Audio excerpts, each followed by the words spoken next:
الحمدللہ رب العالمین والعاقبۃ للمتقین والصلاة والسلام علی سید الانبیاء والمرسلین اما بعد فاعوذ باللہ من الشیطان الرجیم بسم اللہ الرحمن الرحیم قال اللہ تعالی تبارک فی القرآن المجید والفرقان الحمید فاذکرونی اذکرکم واشکروا لی ولا تکفرون یا ایہا الذین آمنوا استعینوا بالصبر والصلاۃ ان اللہ مع الصابرین صدق اللہ العظیم وبلغنا رسولہ النبی الکریم ببرکۃ ان اللہ وملائکتہ یصلون علی النبی یا ایہا الذین آمنوا صلوا علیہ وسلموا تسلیما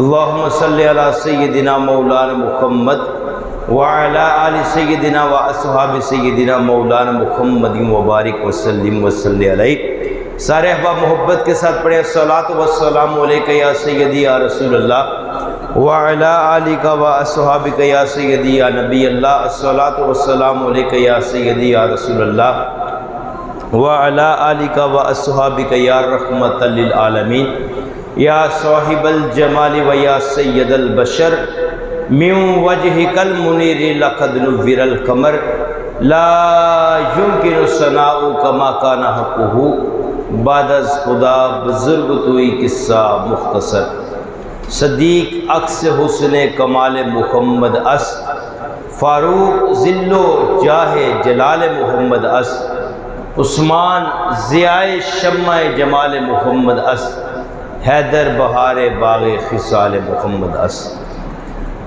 اللہ رب العالمین کی حمد و ثنا حضور نبی رحمت شفیع معظم جان دو عالم شان دو عالم صلی اللہ علیہ وآلہ وسلم کی بارگاہ میں درود و سلام کا نذرانہ پیش کرنے کے بعد حضرات سامعین و ناظرین، جیسا کہ آپ احباب اس بات سے بخوبی واقف ہیں کہ ذی القعدہ کا مہینہ شروع ہے اور ذی الحج کے مہینے کی آمد ہے، اور اس مہینے کی نسبت سیدنا ابراہیم علیہ السلام کے ساتھ ہے۔ وہ اللہ کے برگزیدہ بندے جنہوں نے خلیل ہونے کا حق ادا کیا ہے، اور اللہ رب العالمین سے جو وفا کرنے کا حق تھا اس حق کو کیا کیا؟ ادا کیا ہے۔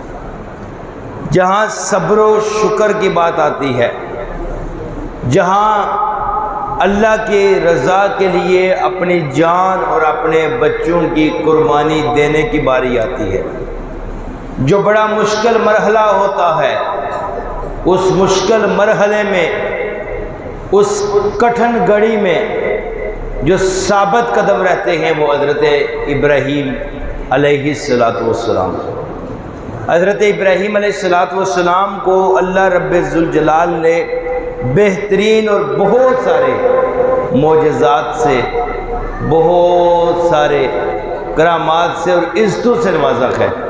سب سے بڑی عزت کہ حضرت ابراہیم علیہ السلام کی ملت سے، ان کے نسل سے، ان کے خاندان میں سے امام الانبیاء، افضل الانبیاء، محبوب کبریا، احمد مجتبی محمد مصطفیٰ صلی اللہ علیہ وآلہ وسلم کو پیدا فرمایا۔ جو نبیوں کے سردار آئے وہ حضرت ابراہیم علیہ السلام کی امت سے ہے۔ آواز زیادہ نہیں ہے تھوڑی؟ وہ حضرت ابراہیم علیہ السلام کی امت سے ہے۔ اللہ رب العالمین کا قرآن ارشاد فرماتا ہے فَاذْكُرُونِي، پس تم مجھے یاد کرو، اذکرکم، اس کے بدلے میں کیا ہوگا؟ میں تمہیں یاد کروں گا۔ فَاذْكُرُونِي، بس تم مجھے یاد کرو، اذکرکم، میں تمہیں یاد کروں گا، واشکروا لی، میرا شکر ادا کرو، ولا تکفرون، میری ناشکری نہ کرو۔ یا ایہا الذین آمنو، اے لوگو جو ایمان لائے ہو، استعینوا بالصبر والصلاۃ، مدد طلب کرو صبر کے ساتھ اور نماز کے ساتھ۔ ان اللہ مع الصابرین، بے شک اللہ صبر کرنے والوں کے ساتھ ہے۔ بے شک اللہ کن لوگوں کے ساتھ ہے؟ جو صبر کرنے والے لوگ ہیں۔ اگر ہم دیکھیں اپنی زندگیوں کے اوپر غور کریں، کیا ہم ہر وقت اللہ کا شکر ادا کرتے ہیں؟ اللہ نے ہمیں ہاتھ دیے، اللہ نے ہمیں دیکھنے کے لیے آنکھیں دی، بولنے کے لیے زبان دی، سونگھنے کے لیے ناک دیا، سننے کے لیے کان دیے، چلنے کے لیے پاؤں دیے۔ اللہ نے ماں باپ جیسی دولت سے نوازا، اللہ نے اولاد جیسی دولت سے نوازا۔ کیا جو خدا کا شکر ادا کرنے کا حق ہے، کیا اس حق کو ہم ادا کرتے ہیں؟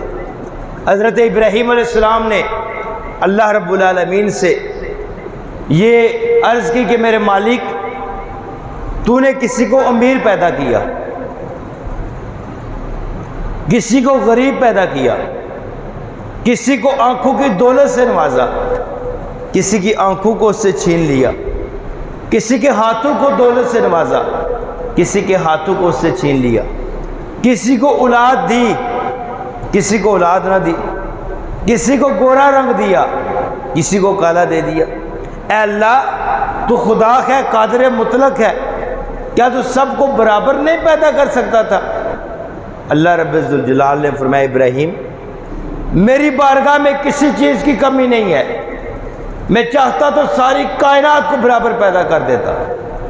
میں نے لوگوں کے درمیان مراتب رکھے ہیں، اس لیے کہ میں دیکھوں کہ زیادہ کون شکر کرنے والا ہے، شکر بجا لانے والا کون ہے، کون سا ایسا بندہ ہے جو شکر ادا کرتا ہے۔ فرمایا کہ مجھے ابراہیم وہی بندہ زیادہ پسند ہے جو شکر کرنے والا ہے اور جو شکر کو پسند کرنے والا ہے۔ حضرت ابراہیم علیہ السلام ایک مرتبہ اپنے بیٹے حضرت اسماعیل علیہ السلام کے گھر گئے۔ حضرت اسماعیل علیہ السلام کی زوجہ گھر پہ ہیں، حضرت اسماعیل گھر پہ نہیں ہے۔ حضرت ابراہیم نے پوچھا، بتاؤ بیٹی کے کیسے حالات ہیں گھر کے؟ ان کی زوجہ نے ناشکری کے کلمات کہے، بڑے حالات خراب ہیں، بڑے مشکلات ہیں۔ جب ناشکری کی نا، حضرت ابراہیم علیہ السلام نے فرمایا کہ جب میرا بیٹا اسماعیل گھر میں آئے، اسماعیل کو کہنا کہ دروازے کی چوکھٹ کو بدل دے، دروازے کی چوکھٹ کو بدل دے۔ مطلب یہ تھا کہ اپنی بیوی کو طلاق دے دو۔ جس وقت حضرت اسماعیل گھر آئے، ابھی گھر پہنچے تھے کہ والد محترم کی خوشبو آنے لگی۔ بیٹے ہوں تو ایسے ہوں۔ باپ نے کہا، بیٹا میں تجھے ذبح کرنا چاہتا ہوں، یہ میرے رب کا حکم ہے۔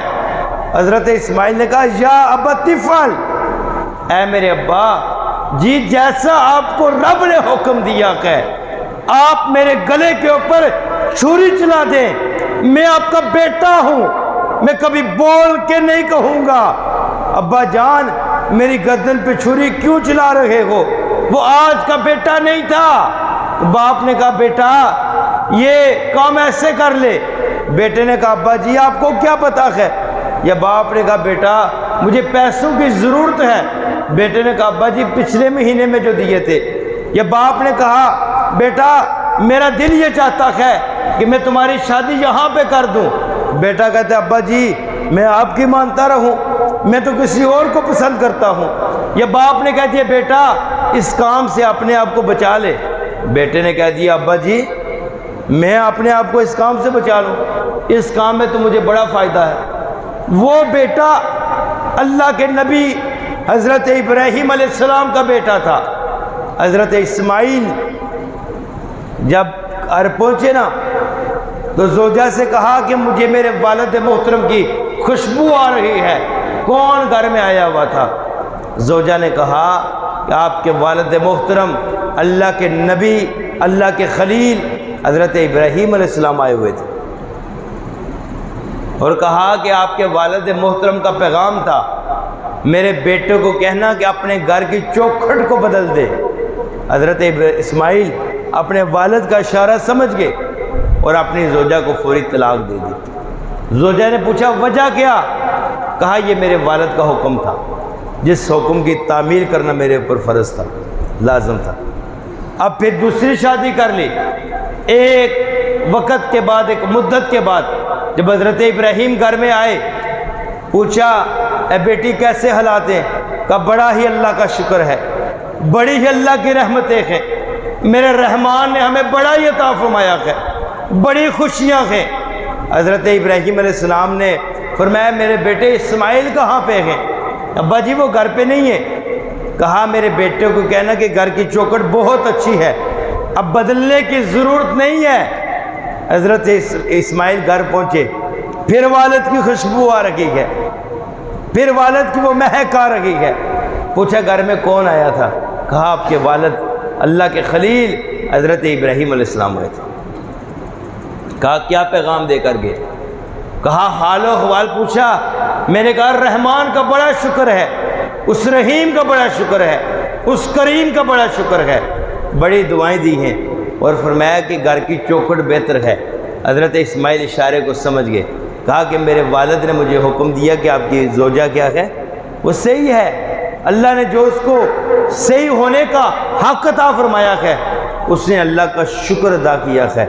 حضرات محترم، شکر کی مثال دیکھو آپ کہ اگر بیٹے کی زوجہ کے لبوں کے اوپر ناشکری آتی ہے، حضرت ابراہیم اپنے بیٹے کو پیغام دیتے ہیں اسماعیل اپنے گھر کی چوکھٹ کو بدل دو۔ حضرت انسان، اللہ نے کون سی دولت نہیں دی ہے آپ کو؟ اللہ نے کون سی ایسی دنیا کی نعمت آپ کو یا مجھے نہیں عطا فرمائی ہے؟ وہ رحمان فرماتا ہے فَبِأَيِّ آلَاءِ رَبِّكُمَا تُكَذِّبَانِ۔ لوگو تم میری کس کس نعمت کو جھٹلاؤ گے؟ پھر بھی زبان کے اوپر شکوا، ہم مر گئے ہیں جی، ہمارے پاس تو کچھ ہے نہیں ہے، ہم تو دنیا سے دور چلے گئے ہیں، ہمارا تو کوئی دنیا میں ہے ہی نہیں ہے۔ وہ رحمان جو پکار پکار کے کہتا ہے مجھ سے کوئی مانگنے والا ہے؟ کوئی مجھ سے رزق کا سوال کرنے والا ہے؟ کوئی مجھ سے اولاد کا سوال کرنے والا؟ اس رحمان کے در کو چھوڑ کر اگر ہم ان لوگوں کے دروں کے اوپر جائیں جو کسی کو نفع نہیں دے سکتے، کسی کو نقصان نہیں دے سکتے، نفع اور نقصان دینے والی کون سی ذات ہے؟ اللہ کی ذات ہے۔ اللہ کی ذات کے علاوہ کوئی بندہ کسی کو نفع نہیں دے سکتا، کوئی بندہ کسی کو نقصان نہیں پہنچا سکتا۔ اللہ کے رسول صلی اللہ علیہ وآلہ وسلم نے فرمایا یہ ساری دنیا کے لوگ مل کر تمہیں کوئی فائدہ پہنچانے کی کوشش کریں، کہا یہ تمہیں فائدہ نہیں پہنچا سکتے، وہی فائدہ ملے گا جو رب نے تمہاری قسمت میں لکھ دیا ہے۔ اگر یہ سارے مل کر تمہیں نقصان پہنچانے کی کوشش کریں، حضرات یہ نقصان نہیں پہنچا سکتے۔